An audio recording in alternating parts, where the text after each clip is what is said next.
Au nom du Père et du Fils et du Saint-Esprit, la grâce de Jésus-Christ notre Seigneur, l'amour de Dieu le Père et la communion de l'Esprit Saint soient toujours avec vous. Comme chaque dimanche soir, frères et sœurs, soyez les bienvenus dans cette cathédrale. Nous sommes en communion aussi avec les téléspectateurs de KTO Télévision et les auditeurs de Radio Notre-Dame pour cette messe du dimanche où nous sommes invités en ce soir à contempler dans l'Évangile avec le Christ au temple de Jérusalem cette pauvre veuve qui donne tout ce qu'elle avait dans le trésor. Et le Seigneur nous la montre en exemple comme amour, amour qui va jusqu'au bout, qui se dépouille lui-même, qui se donne. Demandons la grâce de savoir aimer ainsi, donnant, offrant notre vie à Dieu et aux autres.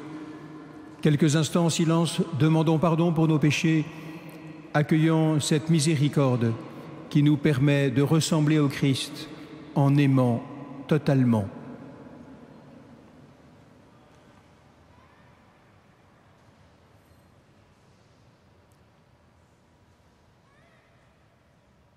Je confesse à Dieu Tout-Puissant, je reconnais devant mes frères que j'ai péché en pensée, en parole, par action et par omission.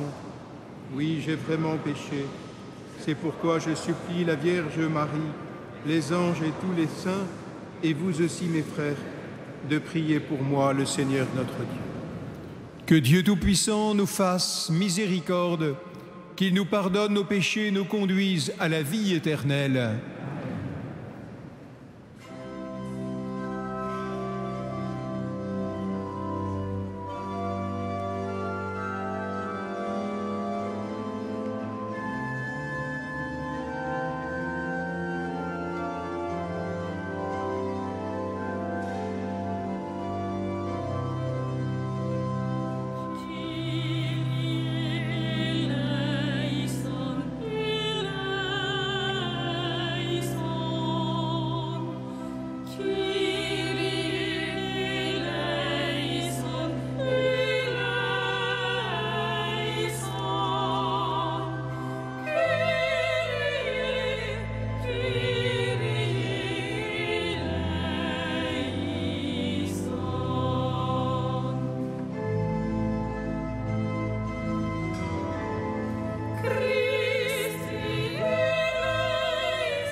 Unissons nos prières.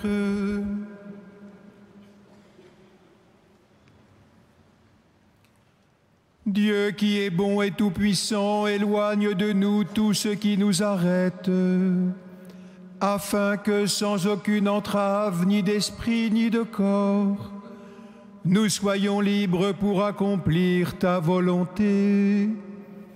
Par Jésus-Christ, ton Fils, notre Seigneur et notre Dieu, qui règne avec toi et le Saint-Esprit, un seul Dieu pour les siècles des siècles.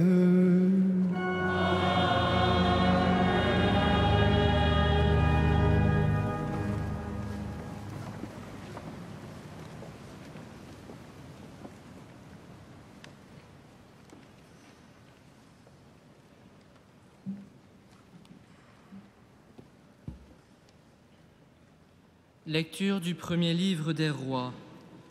En ces jours-là, le prophète Élie partit pour Sarepta et il parvint à l'entrée de la ville. Une veuve ramassait du bois. Il l'appela et lui dit : « Veux-tu me puiser avec ta cruche un peu d'eau pour que je boive ?» Elle alla en puiser. Il lui dit encore : « Apporte-moi aussi un morceau de pain. » Elle répondit : « Je le jure par la vie du Seigneur ton Dieu, je n'ai pas de pain.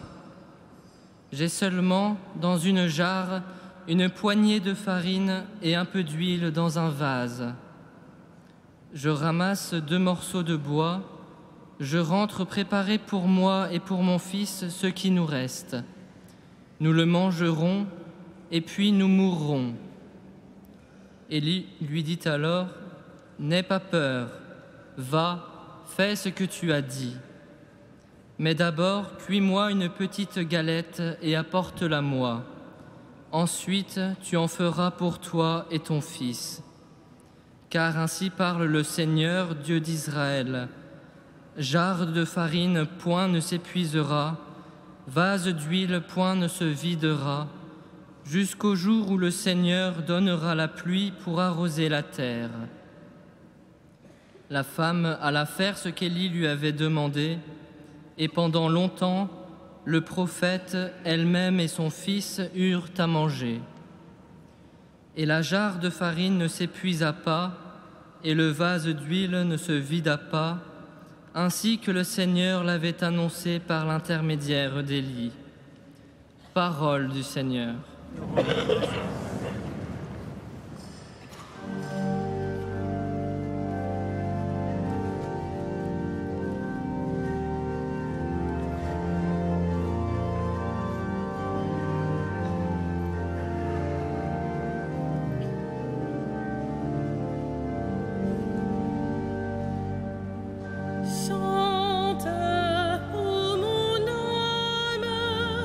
La louange du Seigneur.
Lecture de la lettre aux Hébreux. Le Christ n'est pas entré dans un sanctuaire fait de main d'homme, figure du sanctuaire véritable. Il est entré dans le ciel même, afin de se tenir maintenant pour nous devant la face de Dieu. Il n'a pas à souffrir lui-même plusieurs fois, comme le grand prêtre qui, tous les ans, entrait dans le sanctuaire en offrant un sang qui n'était pas le sien. Car alors, le Christ aurait dû plusieurs fois souffrir la passion depuis la fondation du monde. Mais en fait, c'est une fois pour toutes, à la fin des temps, qu'il s'est manifesté pour détruire le péché par son sacrifice. Et, comme le sort des hommes est de mourir une seule fois et puis d'être jugé, ainsi le Christ s'est-il offert une seule fois pour enlever les péchés de la multitude.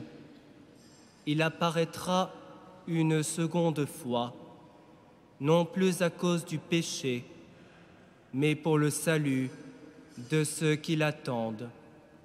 Parole du Seigneur.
Le Seigneur soit avec vous. Évangile de Jésus-Christ selon saint Marc.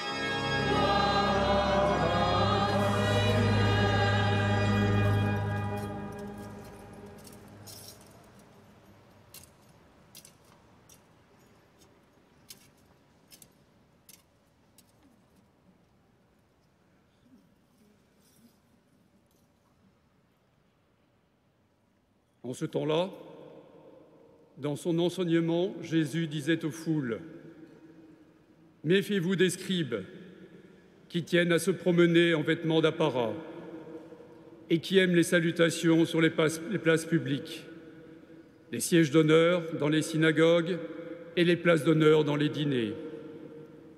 Ils dévorent les biens des veuves et pour l'apparence, ils font de longues prières. Ils seront d'autant plus sévèrement jugés. »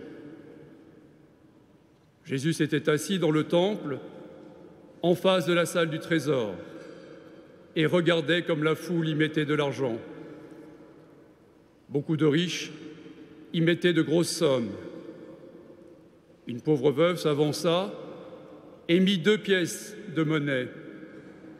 Jésus appela ses disciples et leur déclara : « Amen, je vous le dis, cette pauvre veuve a mis dans le trésor plus que tous les autres, car tous, ils ont pris sur leur superflu, mais elle a pris sur son indigence. Elle a mis tout ce qu'elle possédait tout ce qu'elle avait pour vivre. Acclamons la parole de Dieu.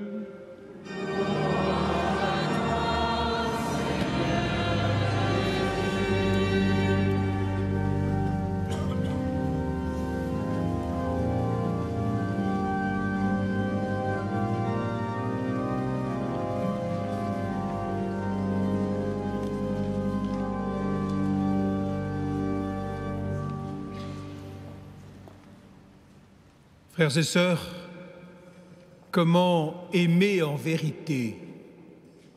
Comment aimer pleinement, totalement, résolument, jusqu'au bout? Voilà une question décisive qui traverse toute l'Écriture, qui traverse notre vie. Eh bien, cette scène merveilleuse de cette pauvre veuve qui met 2 piécettes dans le tronc, 2 piécettes dans le trésor du temple, constitue pour nous comme une réponse et un exemple. Et par elle est soulevée cette question forte de l'être et du paraître dans l'amour. Les scribes que Jésus, vous avez entendu, épingle au début de l'Évangile, paraissent en effet vivre comme des hommes religieux, mais en fait, par leur prétention, par leur bonne conscience, ils dénaturent plutôt l'amour privilégié que Dieu porte aux pauvres, aux petits. Et en revanche, cette veuve qui, du point de vue social, accepte le dernier rang en Israël, accomplit un acte qui compte par-dessus tout aux yeux de Jésus, c'est-à-dire un acte proprement religieux. Qu'est-ce qu'au fond qu'un acte proprement religieux? Un acte profondément religieux, c'est un acte par lequel nous nous remettons totalement, vraiment, entre les mains de Dieu, entre les mains de notre Père, comme l'a fait le Christ. Un acte par lequel nous acceptons d'entrer en relation, en religion, car c'est le même mot, avec notre Dieu. Un acte donc qui nous fait passer du paraître à l'être, du paraître un peu superficiel à l'être profond, ou pour être encore plus précis, de l'hypocrisie à la vérité, de la façade ou du maquillage excessif à l'authenticité, de l'apparence au cœur, du mensonge à la lumière, du faux semblant ou de la convenance à l'amour vrai, profond. Et voilà, par cette femme, la réponse à cette question: qu'est-ce qu'aimer? Cette veuve de l'Évangile a mis dans le trésor du temple 2 piécettes, nous est-il dit, c'est-à-dire, ajoute Jésus, tout ce qu'elle avait pour vivre. Et la traduction est un peu timide. Il faudrait presque dire, elle a donné toute sa vie. Ce n'était pas son superflu, ce qui ne lui coûtait pas grand-chose. Ces 2 piécettes au fond de sa poche, ce n'était même pas ce que nous appelons son nécessaire. Elle a tout donné. C'est très fort. Elle qui connaît ce double vide, cette double détresse à laquelle elle est confrontée, la perte de son mari et l'absence de biens pour vivre, c'est-à-dire ce qu'il y a de plus fondamental, l'amour et la subsistance. Elle signifie qu'elle se remet par ce geste vraiment entre les mains de Dieu, sans retenue, sans hypocrisie, sans faux semblant, dans un acte d'abandon et d'amour total, radical. Elle qui n'a plus de mari, c'est-à-dire plus de protection, accepte en plus d'offrir ce qui l'a fait vivre. Et elle place totalement sa foi en Dieu en lui demandant d'être désormais son protecteur. Elle accepte de tout recevoir de lui et l'amour et la vie. Aux yeux du monde, rien d'extraordinaire dans le don de 2 piécettes dans le panier. Un 8e d'as, c'est rien du tout. Pour vous donner une idée, un ouvrier au temps de Jésus recevait environ 16 as pour sa journée de travail. Et avec un as, on pouvait acheter 2 moineaux. C'est donc plutôt maigre ce qu'elle jette dans le tronc. Quelques minutes de travail. Mais aux yeux de Jésus, c'est un don infiniment précieux, puisque cette femme, à travers cela, s'offre elle-même. Et vous comprenez bien, dans le tronc, elle n'a finalement pas mis que de l'argent, elle a mis de l'amour véritable. Et à l'absence de calcul qui retient pour soi, c'est à cette absence de calcul que se reconnaît le véritable amour. Et dans cette femme, Jésus peut entrevoir ce que lui-même va bientôt réaliser sur la croix. Une vie exposée, risquée, abandonnée, livrée, offerte sans calcul. Cette femme ne peut pas se reconnaître en Jésus, mais lui, Jésus, peut déjà se reconnaître en elle. Pour nous, frères et sœurs, que d'applications toutes simples et concrètes. Il y a des petits riens qui changent la vie, s'ils sont l'expression d'un amour profond, d'une amitié sincère. Il y a des regards qui bouleversent, il y a des mots qui redonnent confiance. Bonjour, merci, pardon. Dire « je t'aime », dire « mon ami », donner une poignée de main, un baiser, 2 minutes d'attention à l'autre accompagné d'un sourire valent parfois mieux qu'un chèque signé assez distraitement.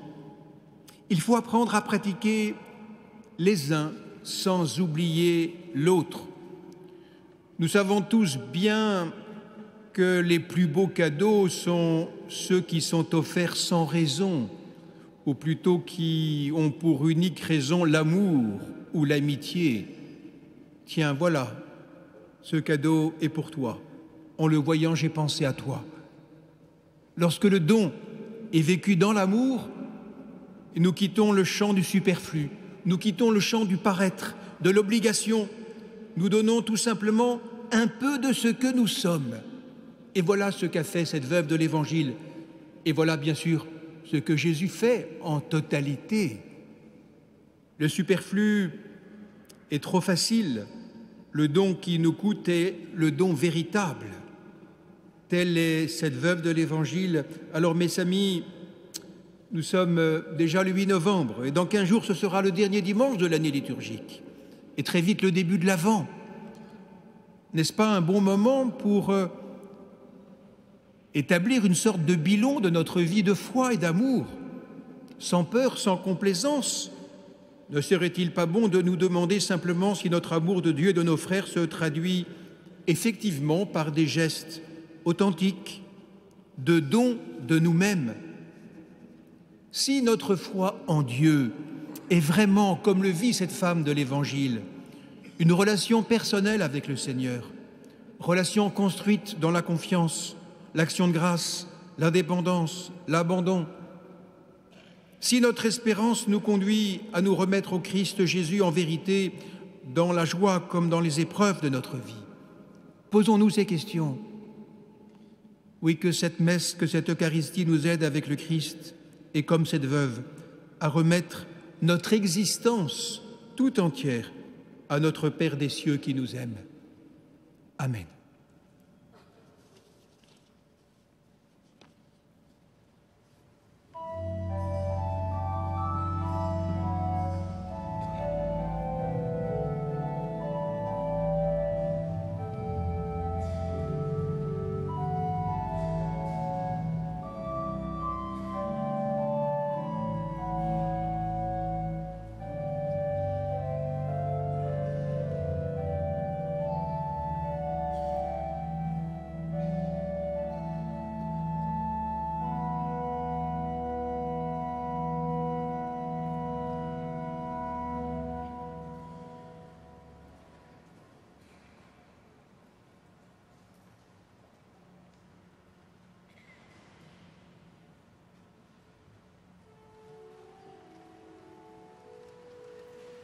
Credo in unum Deum.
Qui propter nos homine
Prions ensemble au moment d'offrir le sacrifice de toute l'Église. Sur les offrandes que nous présentons, Seigneur, jette un regard de pardon et de paix. Qu'en célébrant la passion de ton Fils, nous entrions de tout cœur dans son mystère, lui qui règne avec toi et le Saint-Esprit, maintenant et pour les siècles des siècles. Amen. Le Seigneur soit avec vous. Élevons notre cœur. Rendons grâce au Seigneur notre Dieu.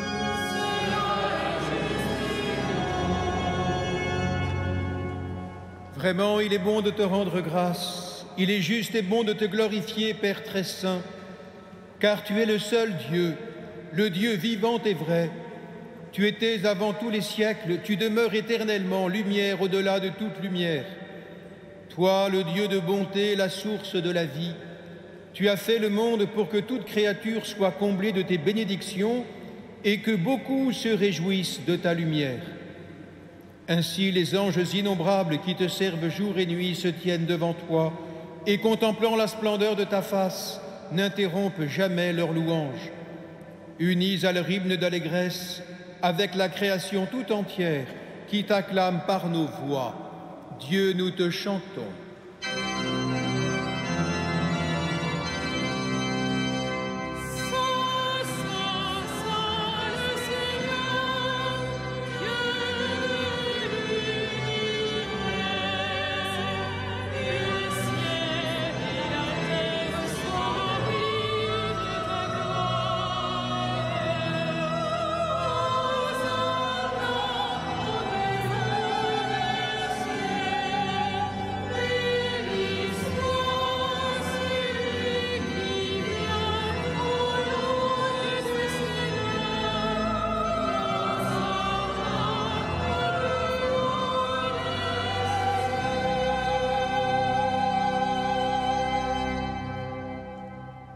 Père très saint, nous proclamons que tu es grand et que tu as créé toutes choses avec sagesse et par amour.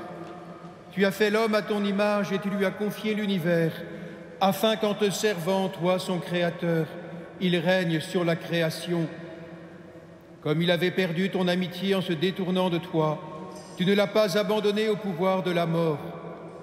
Dans ta miséricorde, tu es venu en aide à tous les hommes pour qu'ils te cherchent et puissent te trouver. Tu as multiplié les alliances avec eux et tu les as formés par les prophètes dans l'espérance du salut. Tu as tellement aimé le monde, Père très saint, que tu nous as envoyé ton propre Fils lorsque les temps furent accomplis pour qu'il soit notre Sauveur. Conçu de l'Esprit Saint, né de la Vierge Marie, il a vécu notre condition d'homme en toutes choses, excepté le péché, annonçant aux pauvres la bonne nouvelle du salut, aux captifs la délivrance, aux affligés la joie.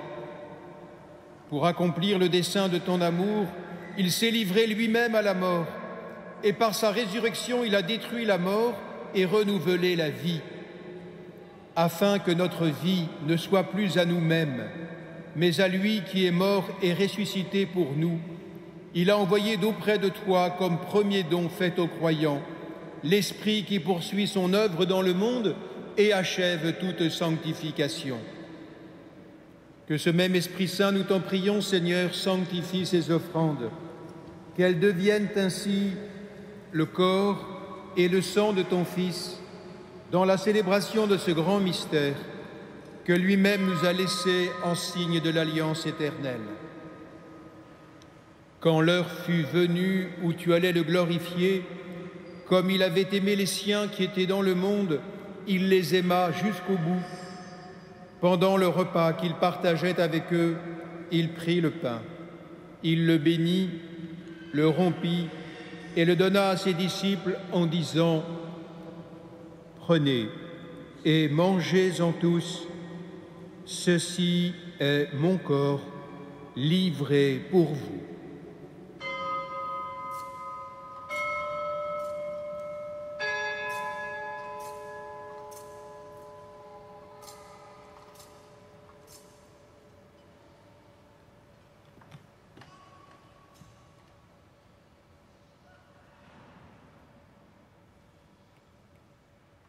De même, à la fin du repas, il prit la coupe remplie de vin.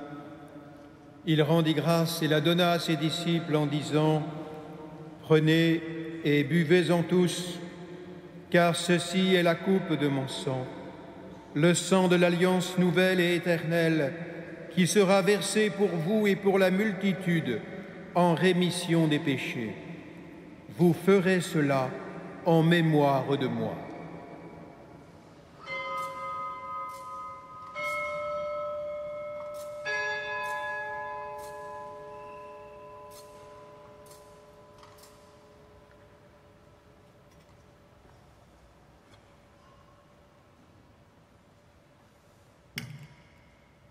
Il est grand le mystère de la foi.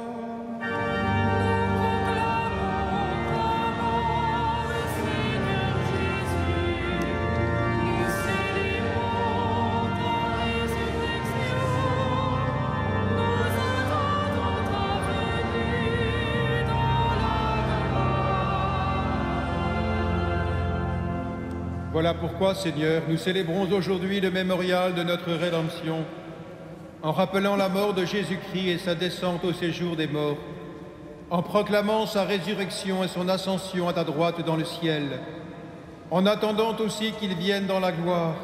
Nous t'offrons son corps et son sang, le sacrifice qui est digne de toi et qui sauve le monde. Regarde, Seigneur, cette offrande que tu as donnée toi-même à ton Église.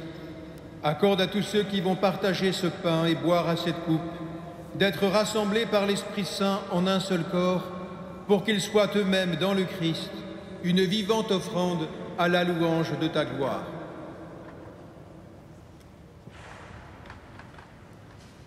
Et maintenant, Seigneur, rappelle-toi tous ceux pour qui nous offrons le sacrifice, le pape François, notre évêque André et tous les évêques, les prêtres et ceux qui les assistent, les fidèles qui présentent cette offrande, les membres de notre assemblée, le peuple qui t'appartient et tous les hommes qui te cherchent avec droiture. Souviens-toi aussi de nos frères qui sont morts dans la paix du Christ et de tous les morts dont toi seul connais la foi.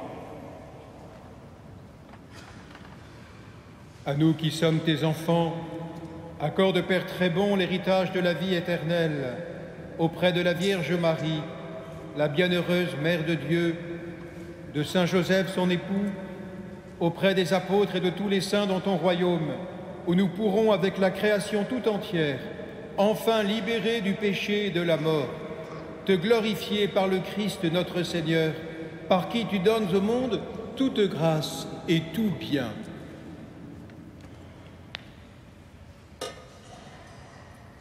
Par lui, avec lui et en lui, à toi, Dieu le Père Tout-Puissant, dans l'unité du Saint-Esprit, tout honneur et toute gloire pour les siècles des siècles.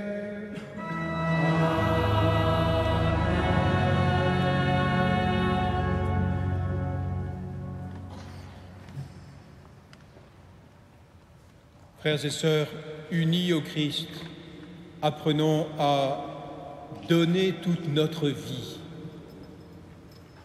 Notre Père, qui es aux cieux, que ton nom soit sanctifié, que ton règne vienne, que ta volonté soit faite sur la terre comme au ciel. Donne-nous aujourd'hui notre pain de ce jour. Pardonne-nous nos offenses, comme nous pardonnons aussi à ceux qui nous ont offensés, et ne nous soumets pas à la tentation, mais délivre-nous du mal. Délivre-nous de tout mal, Seigneur, et donne la paix à notre temps. Par ta miséricorde, libère-nous du péché. Rassure-nous devant les épreuves en cette vie où nous espérons le bonheur que tu promets et l'avènement de Jésus-Christ, notre Sauveur.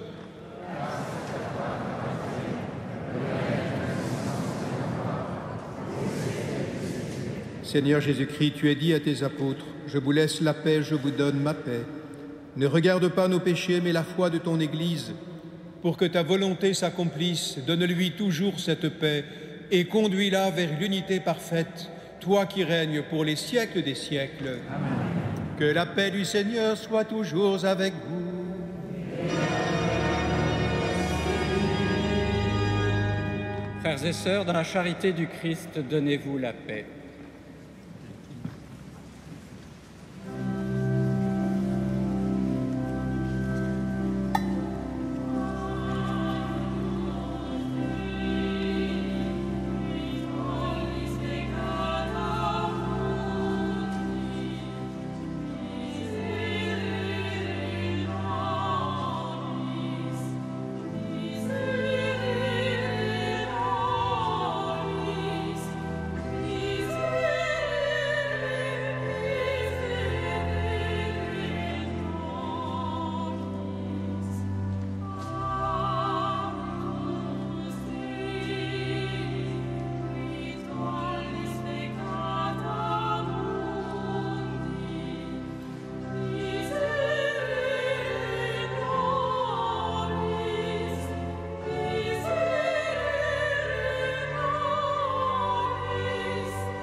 Heureux les invités au festin des noces de l'agneau. Voici l'agneau de Dieu qui enlève le péché du monde. Seigneur,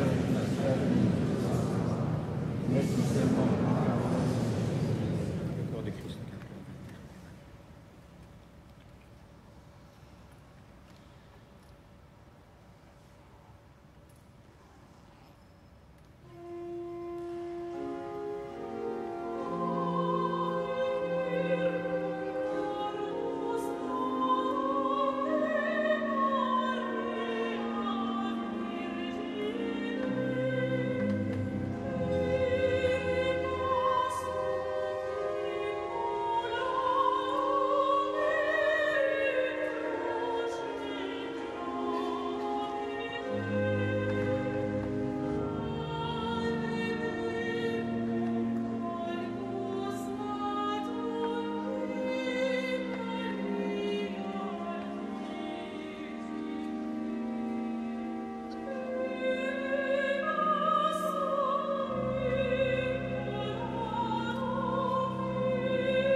Frères et sœurs, vous trouverez dans le feuillet central de la feuille dominicale les annonces pour les jours qui viennent.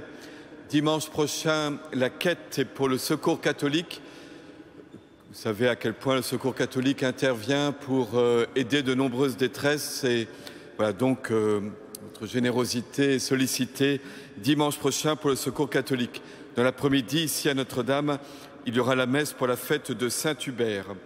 Jeudi 19 novembre, donc pas jeudi prochain mais le suivant, a lieu à Notre-Dame la messe de rentrée des étudiants, qu'un temps de louange à 18h30 et puis la messe à 19h15.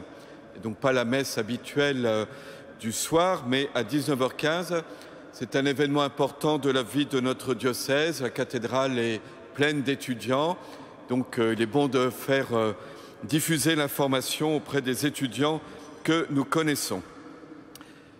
Vous avez également l'annonce des conférences organisées au Collège des Bernardins dans le cadre de la COP 21.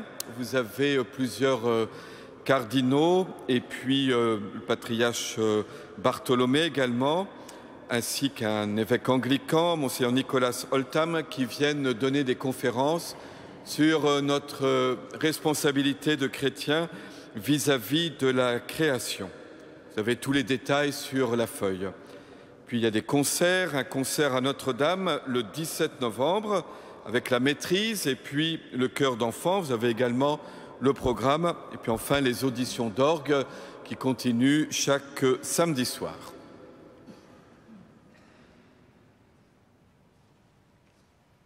Ensemble, rendons grâce à Dieu.